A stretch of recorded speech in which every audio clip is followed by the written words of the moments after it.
तेजस्वी साथ हूं छु देवांग। देखते हैं अंदर की बात हिंदी में। जम्मू कश्मीर के पुंछ में गुरुवार को आतंकियों ने सेना के ट्रक पर हमला कर दिया था। इस हमले में 5 जवान शहीद हो गए थे। आतंकी संगठन पीपुल्स एंटी फासिस्ट फ्रंट ने इस हमले की जिम्मेदारी ली है। हमले में 7 आतंकियों के शामिल होने की जानकारी है। आईबी ने इस हमले की रिपोर्ट गृह मंत्रालय और एनआईए को सौंप दी है, जिसमें कई अहम सूचनाएं हैं। स्टिकी बम, स्टील बुलेट और 36 राउंड गोलियां फायर की गई। पुंछ हमले की डिटेल जारी की गई। 2000 कमांडो ने ऑपरेशन शुरू किया है। जम्मू कश्मीर के पुंछ जिले में सेना के ट्रक पर हुए आतंकी हमले में एक बड़ा खुलासा हुआ है। आईबी रिपोर्ट में बताया गया कि बीजी सेक्टर में आतंकियों ने हमले के लिए स्टिकी बम का इस्तेमाल किया था। उन्होंने इस हमले को कटरा हमले के पैटर्न पर ही अंजाम दिया है। आईबी ने गृह मंत्रालय और एनआईए को सभी तथ्यों से संबंधित रिपोर्ट साझा की है। इस रिपोर्ट में बताया गया है कि आतंकियों ने ट्रक पर करीब 36 राउंड गोलियां दागी थी। उन्होंने हमले में स्टील बुलेट का भी इस्तेमाल किया था। वहीं फॉरेंसिक टीम ने भी सभी सैंपल लिए हैं। वहीं जांच टीम को ट्रक से 2 ग्रेनेड पिन और मिट्टी के तेल के वाष्प मिले हैं। इसी आतंकवादी हमले में 5 फौजी जवान शहीद हुए हैं। 7 आतंकियों के हमले को अंजाम दिया था। इनमें से 3 विदेशी आतंकी थे। आतंकी और उनके आका पाकिस्तान के कब्जे वाले कश्मीर में पाकिस्तान के रिटायर्ड अधिकारियों की सह पर स्टिकी बम बना रहे हैं। साथ ही कुछ आतंकी ऑनलाइन वीडियो के जरिए भी तकनीकी का इस्तेमाल कर रहे हैं। हमले का बदला लेने के लिए सेना ने राज्य पुलिस के साथ मिलकर अपना एक्शन शुरू किया है। करीब 2000 कमांडो को सर्च ऑपरेशन में लगाया गया है। सेना के पास इनपुट है कि इलाके में 7 आतंकवादी छिपे हैं। इसके लिए गहन तलाशी अभियान शुरू किया गया है।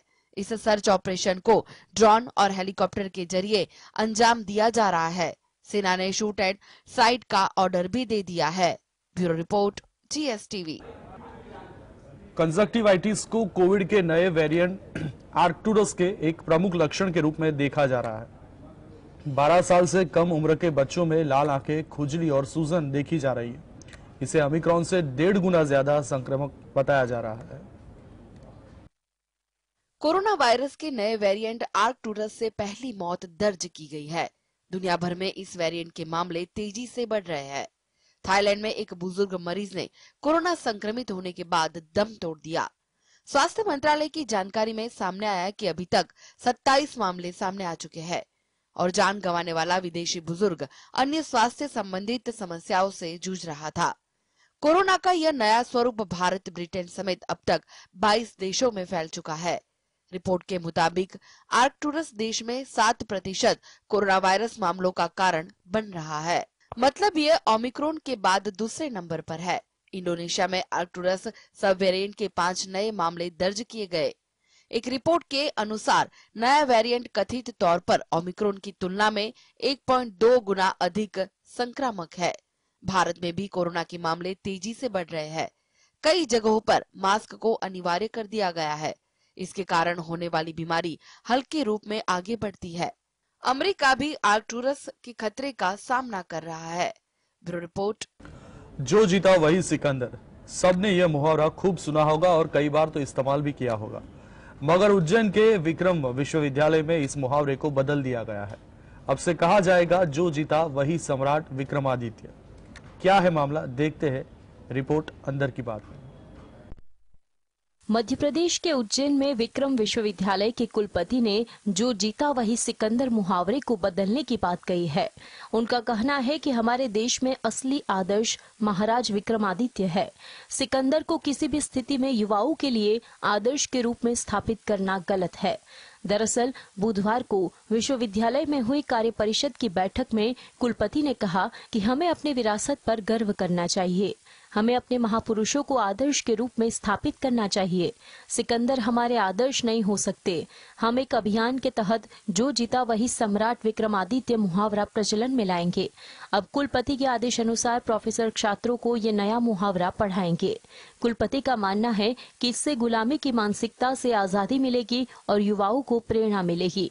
उन्होंने आगे कहा, जो जीता वही सम्राट विक्रमादित्य मुहावरे ऐसे ध्यान में आया है कि हमारे शिक्षक साथी सभी बैठे थे। इस दौरान बोले कि जो जीता वही सिकंदर।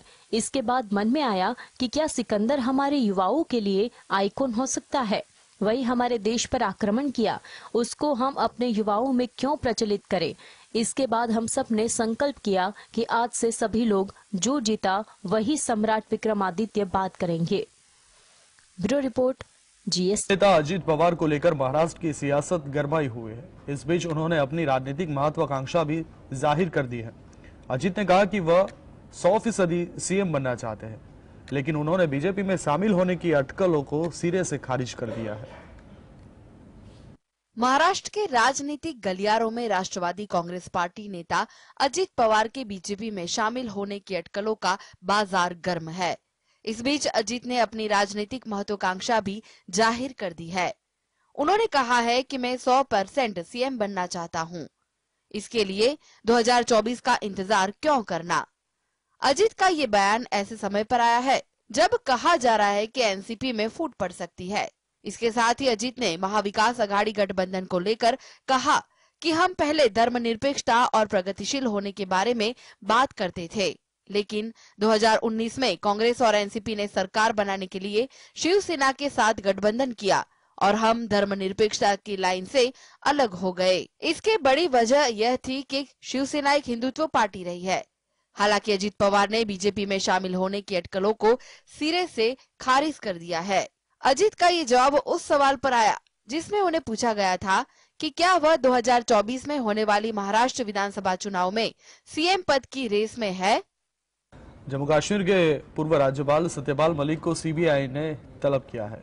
जम्मू कश्मीर में उनके राज्यपाल रहते हुए 300 करोड़ रुपए की रिश्वत की पेशकश के मामले में उनसे पूछताछ की जाएगी।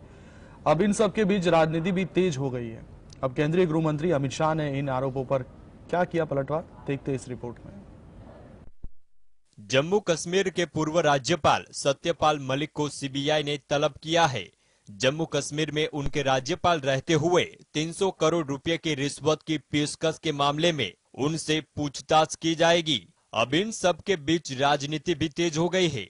एक विशेष कार्यक्रम के दौरान केंद्रीय गृह मंत्री अमित शाह ने सत्यपाल मलिक के पुलवामा वाले बयान का पलटवार करते हुए कहा कि बीजेपी से अलग होने के बाद ही उन्हें ये सारी बात क्यों याद आने लगी। उनकी आत्मा उस वक्त क्यों नहीं जागी जब वह सत्ता में बैठे थे। उन्होंने कहा कि बीजेपी ने ऐसा कुछ नहीं किया जिसे छिपाना पड़े। दरअसल सत्यपाल मलिक ने आरोप लगाया था कि केंद्र के ढुलमुल रवैये के कारण पुलवामा त्रासदी हुई, क्योंकि सेना को केंद्र सरकार की तरफ से सैनिकों की हवाई आवाजाही से वंचित कर दिया गया था। अब कांग्रेस का आरोप है कि इसी बयान की वजह से उन्हें तलब किया गया। कांग्रेस और आप नेताओं ने भी इस मामले में केंद्र सरकार को घेरा था। Bureau report, GSTV। तो पश्चिम बंगाल की मुख्यमंत्री ममता बनर्जी ने ईद के मौके पर कहा कि हम देश में बंटवारा नहीं चाहते। उन्होंने कहा कि वह ईद पर वादा करती है कि अपनी जान दे देगी, लेकिन देश को बंटने नहीं देगी। ममता ने बीजेपी पर क्या करा शाब्दिक हमला, देखते इस रिपोर्ट में।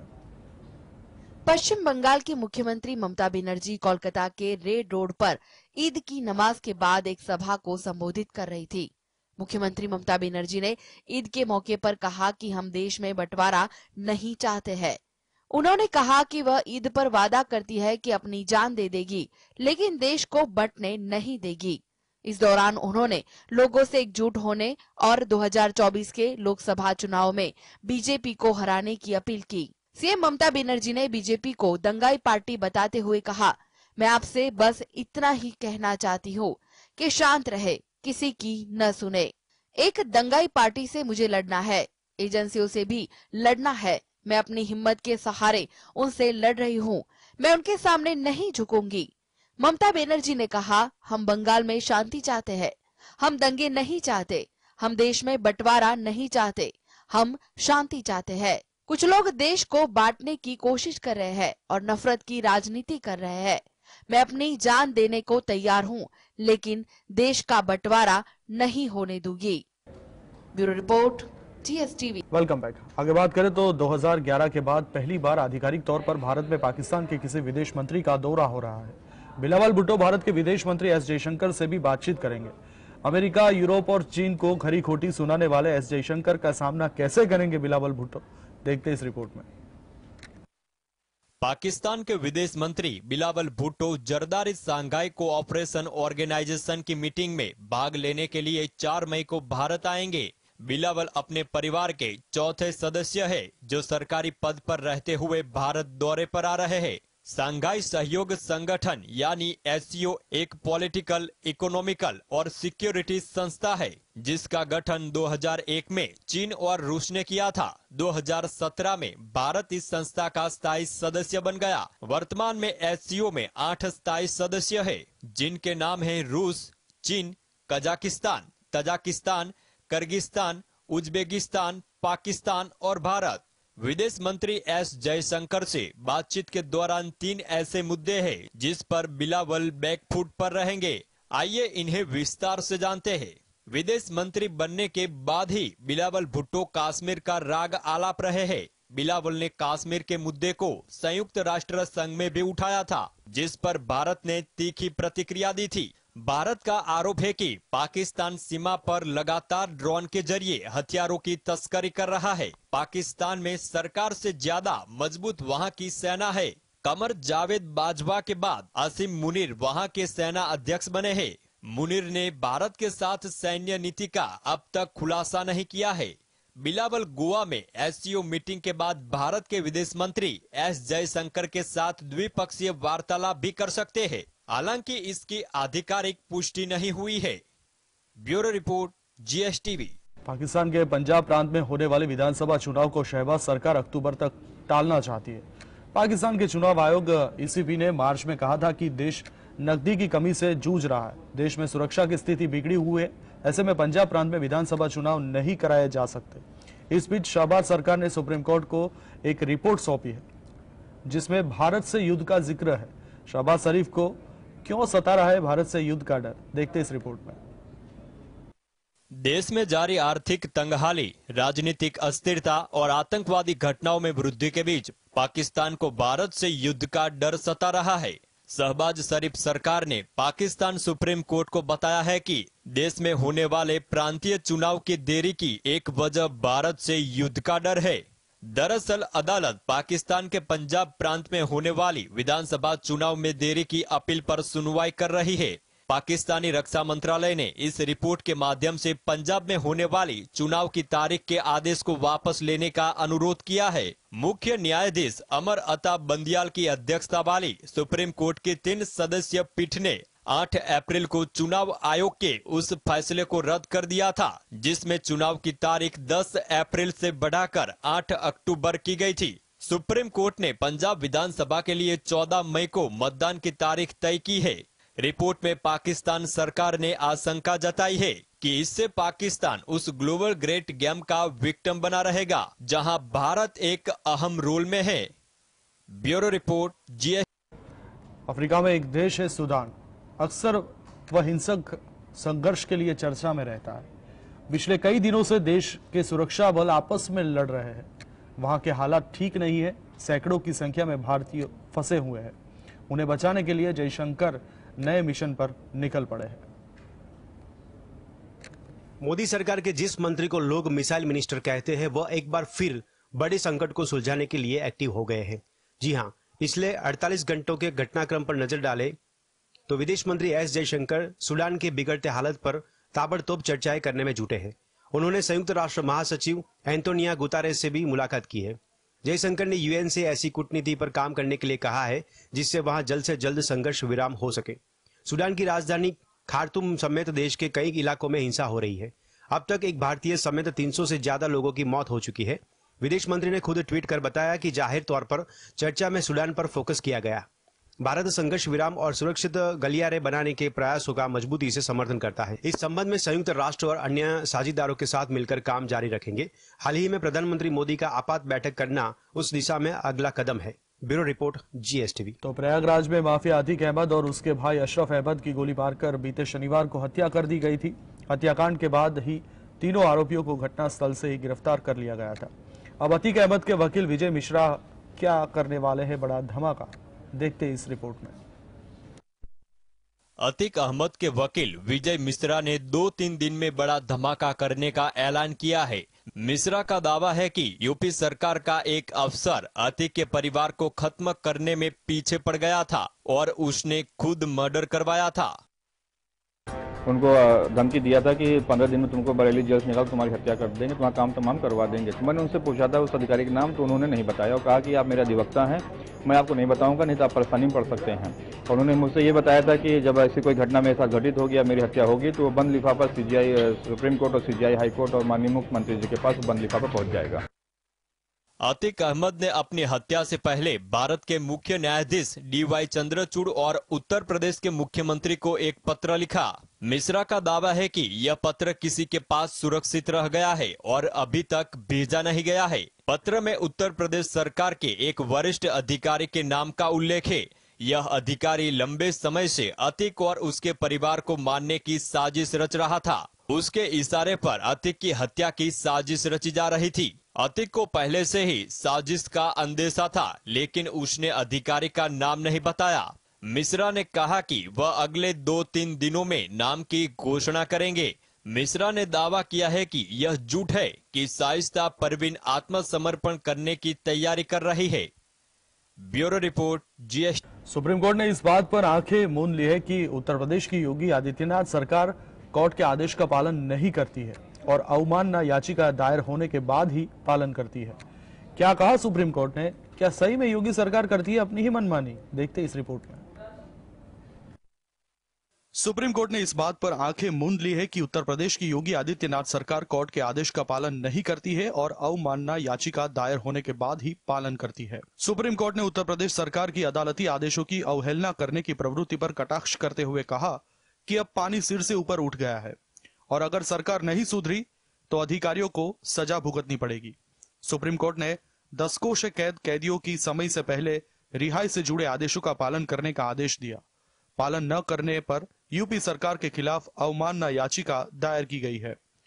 प्रधान न्यायाधीश DY चंद्रचूड़ और जस्टिस नरसिम्हा की बेंच ने सुनवाई के दौरान कहा कि अवमानना याचिका दायर होने के बाद ही सरकार हरकत में आती है और यह सही नहीं है। चीफ जस्टिस ने कहा, हम अधिकारियों को कोर्ट इसलिए नहीं बुलाते कि उनके पास करने के लिए दूसरे काम है, लेकिन अब बहुत हो गया, अब हम हार नहीं मानेंगे। Bureau report GSTV। प्रधानमंत्री नरेंद्र मोदी ने शुक्रवार को कर्नाटक भाजपा के वरिष्ठ नेता और पूर्व मंत्री KS ईश्वरप्पा को फोन किया। इसका एक वीडियो सामने आया है। वीडियो में प्रधानमंत्री ने पार्टी के फैसले को स्वीकार करने के लिए ईश्वरप्पा को धन्यवाद दिया। क्यों मोदी ने किया ईश्वरप्पा को अचानक फोन? क्या रहा ईश्वरप्पा का रिएक्शन? इस पर कांग्रेस ने क्या लगाए आरोप? देखते कर्नाटक की चुनावी सियासत की खबर। प्रधानमंत्री नरेंद्र मोदी ने शुक्रवार को कर्नाटक भाजपा के वरिष्ठ नेता और पूर्व मंत्री KS ईश्वरप्पा को फोन किया। इसका एक वीडियो सामने आया है। वीडियो में प्रधानमंत्री ने पार्टी के फैसले को स्वीकार करने के लिए ईश्वरप्पा को धन्यवाद दिया, उनकी वफादारी की प्रशंसा की। उन्होंने कहा कि आपने और BS येदियुरप्पा ने पार्टी के लिए जो किया है वो सराहनीय है। इस पर ईश्वरप्पा ने प्रधानमंत्री से कहा कि मैं हैरान हूँ, बहुत अच्छा लगता है कि आप जैसे बड़े नेता मेरे जैसे साधारण कार्यकर्ता को बुला रहा है। हम चुनाव जरूर जीतेंगे, बस आपका आशीर्वाद चाहिए। कांग्रेस इन सभी बातों को पब्लिसिटी स्टंट बता रही है। उनका कहना है कि बीजेपी चीजें इसलिए कर रही है क्योंकि कर्नाटक चुनाव में उनकी हार तय है। बीजेपी ने ईश्वरप्पा या उनके बेटे को टिकट नहीं दिया है। शिवमोगा की सीट से 5 बार चुने गए। आला कमान के आदेशों के बाद भाजपा उम्मीदवारों की सूची घोषित होने से पहले ही ईश्वरप्पा ने चुनावी राजनीति से संन्यास ले लिया। Bureau report GST।